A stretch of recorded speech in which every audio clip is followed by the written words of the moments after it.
وايد سلام صاحب يا waxaa halkan kasii wada doonaa taxniin noo socdo magaciisa halaas samar taxnaha waxa ka sameeyay laba qayb hore fadlan hadii aad soo daan general dib ugu laabi soo daabo inta muuqaal guda galin waxa xasuusinaya in muuqaalka leegno saartid saaxiib naga cusub hadii aad subscribe soo channelka gambaleelkana furo qaybtan waa qaybtiisa saddexaad kadib markii subaxdii la gaar song ayadoo aad rabto shaqada beega fariin ayuu darbi ugu dhajiyay wuxuuna ku dhahay daawada waxa ku saaray miiska cuntada ayadan daawada ay soo qabanaysaa waxayna ku ridaysaa weel qashinka kadib song shaqada ay imaanaysaa waxayna soo gashanaysaa dhar qashinka lagu nadiifiyo kadib wax bilaabaysaa in tuulada qashinka laga soo aruuriyo maadaama waxa la roob aad xoogan oo qashin badan tuulada ku soo fakadeen kadib markay shaqadeeda soo dhamaysato maamuleed waxa ku dhahaysaa maanta fasax ayaan rabaa shir ayaa leega wacay maamuleed waxa ku dhahaya laakiin shaqo badan ayaa noo taalo adiga xalin kartid waxa soo dhan song waxa ku dhahaysaa waqti ma hay 6 saac barna waa la gaaray maamulaha waxa ku dhahaya dhib ma lahan taas gaarigaas qaado waa gaari kartaa shirka song shirka waxa ku timaaday ayadoo wadata gaari wasaq badan dharka xataa miska soo bedelin markay suuliyi soo gashay dadka dhan sanka ay ka qabsanayaan ayadan waxa soo uray xarka looda ee dhiiqo ur badan song waxa iska dhiqaysay wasaqda kadib Jion ay u imaanaysaa Jion waxa dareemaysaa in song wax soo uray isaay dihiin waxayna iskaga buufinaysaa barfuunka kadib waxa tusaysaa warqadaha waxayna u sheegaysaa inuu yahay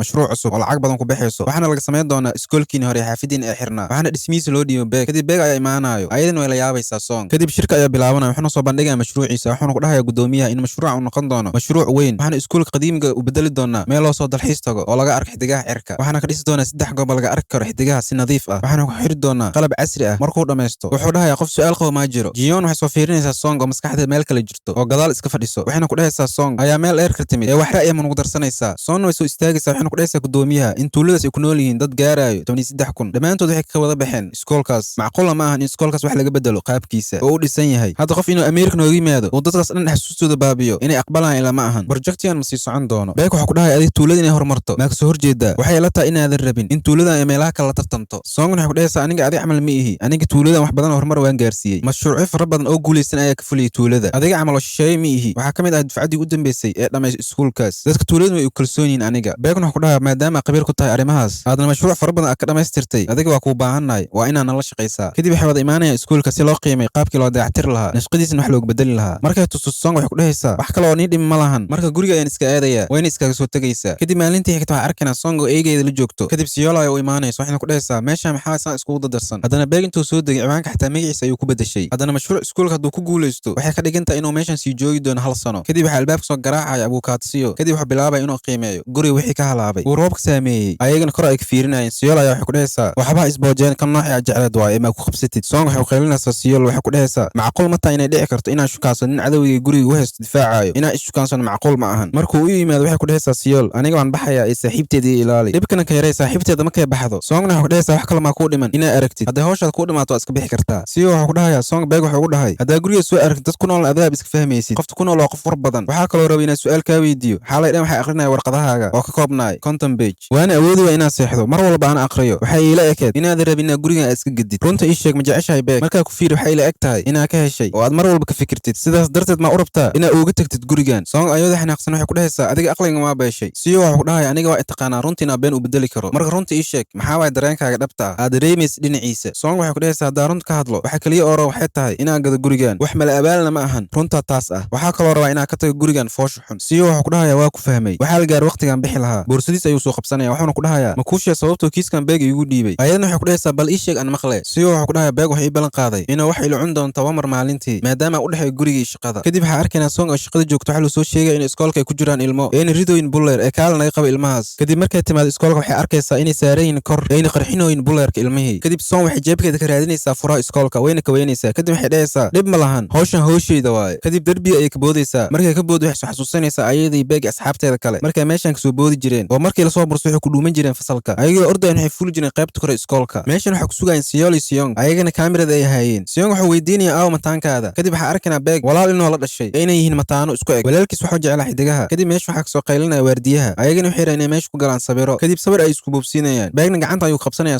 songna maalintaas ay jecel u qaaday saddexdooda mar walba waxay imaan jireen qaybta kore iskoolka waxayna ka fiirsan jireen xidigaha mar walba waxay sawirin jireen saddexdooda xidigaha dhacayo kadib habeenkii xigay song saaid ayuu cabsaneed ayadoo darbi kor socoto waxay kordhacaysaa beeg mataankiisa wayna shuminaysaa beegna ayagoo is shuminayo ayuu isku arkaya wuxuuna u malaynayaa inay is jecelyiin labadooda habeenkii xigay ayadoo iska jifto waxa uu imaanaya beeg mataankiisa wuxuuna ku dhahay wax ayaan rabaa inaan kuu sheego kadib wuxuu keenayaa meesha jecleed asoo jecelkiisu sheegan rabo ayada waxay ku dhahaysaa aniga waxaan jeclahay beeg kadib qaybta kor waxa imaanayaan booliiska waxayna qabanayaan ilmihii bulletka qarxinayay askartana banaanka ayay keenayaan ilmaha waxayna ku dhahayaan mar kale yaa intan loo arkin tan waa digniintii u dambeysay aanay siino maalintii xigtay song shaqadeeda ay imaanaysaa waxaana ku soo orday saaxiibteeda shaqada waxayna ku dhahaysaa soo carar gacanta ay qabanaysaa markay gudaha soo gasho waxay kombiyuutarka tusayn asxaabteeda in booskii ay rabtay lagu bedelo saaxiibteeda ayadana loo bedelo meel kale kadib maamulaheeda ayay u imaanaysaa wuxuuna ku dhahayaa adiga soo marib in lagu bedelo qaybta sare ee shaqada soongna waxay ku dhahaysaa laakiin aniga ma dalban qaybta dhismaha maamulaha wuxuu ku dhahayaa laakiin aniga xataa hore muu ogeen markaa arkay waan la yaabay jiyong ayaa u imaanaysaa waxayna ku dhahaysaa aniga mashruuc kale ayaan waday kan maxaa lagu daray jiyong waxay ku dhahaysaa waxaas inaa iska dhaaftid beeg u tag warqadahan uu geey ha soo saxiixee hadda kadib adiga kormeera ay ka noqonaysaa mashruuca iskuulka intay bixin ka hor waxay weydiinaysaa jiyong dabaalkii beeg miyaa ka dambeeyo in lagu soo daro mashruucan jiyong waxay ku dhahaysaa amarkan wuxuu ka yimid gudoomiyaha ugu sareeya tuulada kadib soong waxay imaanaysaa xafiiska beeg waxay ugu tegaysaa xafiiskiisa kadib warqadaha ayay u dhiibaysaa soongna waxay ku dhahaysaa adigina laabat ma rabtid miya wax walbaa toosinaysaa xataa iskuulka maxaa kaloo kuu dhiman beeg wax ku dhahay hore ay igu dhahday inaan ka tago inta laakiin aniga inta haddaan ka tago uma malayna inaan farxad ku noolaan doono soongna waxay ku dhahaysaa haddaan wada joogna faraxsanaan doono maa u malaysaa isagana waxa uu jawaabayaa ma ogi taas kadib warqadaha ayuu saxiixayaa kadib uu isu istaagayaa ayadana warqadaha ayay ka dafaysaa wuxuu ku dhahayaa soon samarka inaa baxay ha u malaynin intaa ku qaadan doonaa maalintii xigta waxaa arkaynaa soona wax xafiiska joogto waxayna qoraysa warqada looga bedelayo mashruuca beeg waxayna u imaanaysaa jiyong waxay ku dhahaysaa inaan kula hadla ayaan rabaa kadib banaanka ay imaanayaan jiyong markay akhris warqada iskaga casilayso mashruuca beeg jiyong waxay ku dhahaysaa soong adiga gudoomiyaha hortiis balaa iskaaga dhigayay hadda markii lagugu soo diray projectiga waa diidaysaa miya wax lagaa bedelaya ma jirto jiyong iyadoo sii bixi rabto soong gacanta ayay qabsanaysaa waxayna ka codsanaysaa inay ogolaato warqada iscasilaadeeda kadib jiyong warqada ayay dhulka u tuuraysaa kadib taleefon ayaa loo soo diraya waxaana loo sheegaya inuu gudoomiyaha sugoy labadooda jiyong soong waxay ku dhahaysaa hadalka inta iga joojisid gudoomiyahana sugoyay soo soco kadib waxay imaanayaan xafiiska gudoomiyaha waxaana meesha jooga beeg kadib way wada fadhiisanayaan gudoomiyaha wuxuu ku dhahayaa beeg oo injineerka ku tirsan magaalada iyo soong hadday isla shaqeeyaan meeshaas wax weyn ayaa kasoo bixi doono markii ay dadka maqleen in iskoolka la xiray akhbaarta meel walba ayay gaartay waxaana rajeynaya meesha inay wax qurux badan kasoo bixi doonaan jiyong waxay ku dhahaysaa intaan doorashada la gaarin ayaa soo gebgeyn doonaa projectigaas maalintii xigta soong waxay u imaanaysaa odayaasha tuulada waxayna ku dhahaysaa nin dibadda ka yimaad ayaa raba inuu iskoolkeena bedelo tuulada ku yaalay idinkana waxay tihiin dadka tuulada wax laga weydiin lahaa marka waa inaad kasoo horjeestaan mashruucaas iskuulka lagu bedelayo cuntadana adinka idin diyaariyey marka hala cuno maalintii ku xigtana beeg miswaalina isagana xaflad u dhigay odayaasha xaasiskooda wuxuuna bilaabay inuu soo jiido dadka tuulada wuxuuna u keenayaa cabitaan asaga iyo asxaabtiisa dadka tuulada waxay beeg ku dhahayn halkoo hees kaal noogu tuur soong waxay ku dhahaysaa kan hees ma yaqaano naga dhaafa codxumi oo dhagaan naga bujinina beeg wuxuu qaadaya hees aad u macaan dadkana way ka helayaan markuu dhammeeyo soong waxay ku dhahaysaa kan waa iga badbaada maanta kadib soong waxay arkaysaa maamooyinka tuulada mid ka mid ah oo boorsada wax ugu qarinayso beeg waxay balansanayaan odayaasha waxayna bilaabayan inay aqriyaan warqada projectiga soong kor ayay ugu baaqays waxayna dhahaysay diidahay maxaa sugoosin odayaashana waxay bilaabayan inay meesha mudaharaad ka bilaabaan odayaasha mid ka mid ah wuxuu weydiinayaa beeg adiga dufcadeeheed horta beeg intuusan u jawaan son ay hadalka dafayso waxayna odayaasha u sheegaysaa in ninkan uusan ka mid ahayn dadka tuulada xataa kuuriyaan ma ahan ninkan dhalasho waxa wata oo maraykan ah odayaasha waxay iska soo jarayaan maya mashruucan macquul ma ahan waa kasoo horjeednaa intaa rabtaa miya waxaanan aqoonin oo saddex geesood ama rabtaa inaa inta nooga dhistid soon iyadoo faraxsan waxay niyad iska dhehaysay beeg maanta oo ku jirta yaa kaa saari doona projectigan waa gudaayay beeg wuxuu bilaabay inuu fahansiyo qaabka loo dhisaayo wuxuuna ku dhahay guri saddex geesood ma dhisoono keliya gudaha ayuu saddex gees ka yahay odayaasha dhiigkarka ay isku kicinayaan wayna ka kacayaan fadhiga odaygo wuxuu su'aal ku bilaabaya soon waxna iska dhigay inaysan is ogeyn wuxuuna ku dhahay sidee ku ogolaatay soon adigoo tuuladan difaaca projectiga noocaan ah waxayna ahayd inaad ka hor imaatid oo aad joojisid ee naga tag waxaa mar dambe ha noo wicin oo noocaan ah ayagoo albaabka sii bixiraan beeg ay hal mar qaylo afku furanaayo wuxuuna ku dhahaya intay u socotiin wax yar suga wuxuuna u sheegay intuusan imaanin waxaa la soo kulmay madaxa haweenka ee tuulada kadib wuxuu soo xasuusanaya maamadii inay boosada u soo gelisay cabitaanada ay jeclaayeen odayaashan kadib cabitaanka ayuu furaya wuxuuna ku dhahayaa yaa raba cabitaankan hal koob ayuu shubaya odaygo ee dhamiya wuxuuna odayaasha kale u sheegaya inuu yahay cabitaankii ay jeclaayeen beeg wuxuu ku dhahaya afartoo dhal ayaan ka hayaa marka fadhiga aan ku wada cabno soon waxay ku dhahaysaa war ha ikhyaamin ay jooga hal oday ayaa u soo haraya asagana hal sikin ayuu wejiga ugu bedelaya koobkiis ayuu soo qabsanaya asagana beeg iyo odayaasha tuulada ilaa habeenkii ayay cabayeen cabitaanka markay dhammeeyeen cabitaanka oo dhan beeg wuxuu ku dhahaya hadda inta ka dhisno goob laga arko xidigaha tuulada waxaa soo booqan doona dalxiisayaasha fara badan haddana tuulada waxay hal sac u jirtaa caasimada siyool indhaha dalxiisayaashana soo jiidan doonaan inta odayaasha mid ka mid saa'id ayuu u fiirinaya beeg wuxuuna ku dhahaya adiga odayga guriga dhinacaas ku yaali maa ku dhalay oo aan saaxiibada ahayn midkoo kale wuxuu ku dhahaya adiga soo matid habeenkii xidigaha kii fiirin jiray oo buuraha kori jira soo matid adiga ma lagu arkay sanadaha intee ka baxday beeg wuxuu ku dhahaya kaas aniga mi mataankiisa ayaan ahay hadda kadib way arki doontaan aniga guriga dhinacaas ku yaali ayaan soo degay kadib odayga wax soo bixinaya alwaaxiga gaaban wuxuuna beeg ku dhahaya ciyaartan ayaa wada dheelaynaa haddaan naga guulaysato waa ogolaanaynaa mashruucaaga beeg wuxuu ku dhahaya diyaar ayaan ahay laakiin hal qof ayaan kusoo daraya tiimkeyga kadib wuxuu usoo baxayaa banaanka soon banaanka ayay wax ku karsanayeen wuxuuna ku dhahaya cuntadan jooji ee soo baxay caawi kadib ciyaarta ay bilaabayaan soon odayaasha waxay ku dhahaysaa laakiin maxaad ogolaateen beeg inaas ku koox noqono odayga waxay ku dhahaya adiga maxaa beeg ma kalsoonid miya soon ayadoo qaylinaysa waxay ku dhahaysaa hadda sideen iiga soo horjeestaa ceeb waay taas kadib waxay dhahaysaa aniga kuma jira ciyaartan ayadoo sii bixi rabta ayuu qabanaya wuxuu ku dhahaya odayaashan waxay dhaheen haddaan ciyaarta aan dheelno xataa adiga mashruucaad inay ogolaanayaan markaa ciyaarno kadib ciyaarta ayaa bilaabanaysa markood odayaasha ay guulaysanayaan haddana soon ayaa tuuranaysa markay tuurato oo dhul ku dhaco dhulka ayay jugsiinaysaa si khiyaano ay guulaysanaysaa haddana beeg toogis ayaa la gaaraya markuu tuurto way guulaysanayaan soon waxay bilaabaysaa inay boodboodo saa'id ayay u farxaysaa maalmo kadib waxay u imaanaysaa abukaadsiyo waxayna ku dhahaysaa waxaan go'aansan inaa ugu tanaasul guriga beeg aan siiyo isla markiiba waxaa idhidka soo galaayo beeg markay fadhiisato wuxuu ku dhahaya hadda run may kaa tahay guriga anima ayay dhaafaysaa soon waxay ku dhahaysaa haasaas ayaan rabaa keliya waxaa u baahanahay qaybtaan ku lahay adiga qaybtaadaan kuu dhaafa aniga beeg wuxuu ku dhahaya laakiin macquul ma ahan guriga alwaax le waaye mana qaybsamaayo haddana biyaa galeen burburna uu soo gaaray soon waxay ku dhahaysaa taas dhib ma lahan wixii kaa halay markaa lahay lacagta canshuurtii dowladdii soo celiso lacagta aniga ku yareynayo kadib way ka tegaysaa kadib wuu kusoo daba ordaya wuxuuna ka qabanayaa gacanta wuxuuna ku dhahayaa waa inaa wada hadalnaa kadib meel kafee ay fadhiisanayaan beeg wuxuu ku dhahayaa ma awooda inaad gurigaas la'aantiisa aad joogtid oo aad meel cidla ah ugu tagtid soon waxay ku dhahaysaa hadda kadib inaan kula dagaalamo rabi sida ilmaha oo kalena isku qabsano waqti walba looma baahno anigoo ka fikirin ayaa go'aankaas gaaray kadib waxaa arkaynaa soon oo joogto siyool waxayna maqaayad ka dalbanaysaa cunto waxaa hal mar sikadiis uga daba dalbanaya siyo markaa fiiriso asaga ay arkaysaa waxayna ku dhahaysaa anima ay daba socotaa adiga magaaladan weyn oo 10 milyan ku nool meel kale wax ka cunta ma ka weysay kadib markii cuntada loo keeno waiterka wuxuu ku dhahayaa siyo maanta waqti hore shaqada soo dhamaysay soon waxay ogaanaysaa in maqaayada inay u dhowdahay xafiiskiisa haddana cunto kale ay isla dalbanayaan labadooda waiterka wuxuu sheegaya cuntada ay dalbadeen inuu hal saxan ka yaalo ee ma kala qaybsanaysiin labadiina labadooda waxay kala qaybsanayaan hilibkii dubnaay siyoon wuxuu weydiinayaa soong ma ka heshay magaaladan jawigeeda soong waxay ku dhahaysaa magaaladan waa magaalo qof walba uu ku mashquulsan yahay teleefankiisa qof fiirina xataa ma jirto anigana waxaa jeclaa meelaha xidigaha si fiican looga arkaayo siyo wuxuu ku dhahayaa meeshan xidigaha si fiican ayaa looga arkaa dhib ma lahan aniga ku geynaa meel si fiican looga arkaayo kadib wuxuu geynayaa xafiiskiisa oo dabaq sare ku yaalo soong meeshas ayay ka fiirinaysaa xidigaha siyoon wuxuu ku dhahayaa meeshan ka waran meeshan dadkaa ku badan intaa arki lahayd xidigaha meeshan dad ayaa arkaysa oo fara badan kadib soong waxay arkaysaa warqad asaga qorqoray waxayna ku dhahaysaa maxay tahay ciyaartan siyo wuxuu ku dhahayaa waa sirta aan ku guulaysto mar walbo ciyaarta bingo ayaan ku ciyaaraa ereyo badan ayaan ku qoraa kadib ereyga aan ku guulaysan lahaa ayaan kasoo dhex baxsadaa soong waxay bilaabaysaa kiisu asaga hayay inay la xaliso oo ciyaar ahaan u dheelaan kadib siyo wuxuu ku dhahayaa makuu sheegay sababtan kiiska guriga u qabtay sababtaa beeg ayaa wuxuu igu dhahay haddaa ku guuldarista xataa dhib ma lahan aniga mar walba waxaan jeclahay kiiska aan ahaa inaan ku guulaysto marka asagaba hadduu rab inuu guulaysto sidaas darteed ayaan u qabtay kadib wuxuu siyo soong usoo dhaweynayaa banaanka kadib ayagoo wada taagan waxaa soo wacaya beeg siyoon wuxuu ku dhahayaa dhib ma lahan waa ka qaban kartaa soong waxay ku dhahaysaa kan inaan la hadlama rabi ayadoo teleefanka deemi rabto wuxuu soo dirayaa message soong waxay ku dhahaysaa siyo waxaan rabaa inaad si degdeg ah ugu laabto xaafadda halkaas ay nooga eg tahay qaybta 3 ha ilaawina muuqaalka like saartid saaxiib nagu cusub haddii aad tahay subscribe soo dhig channelka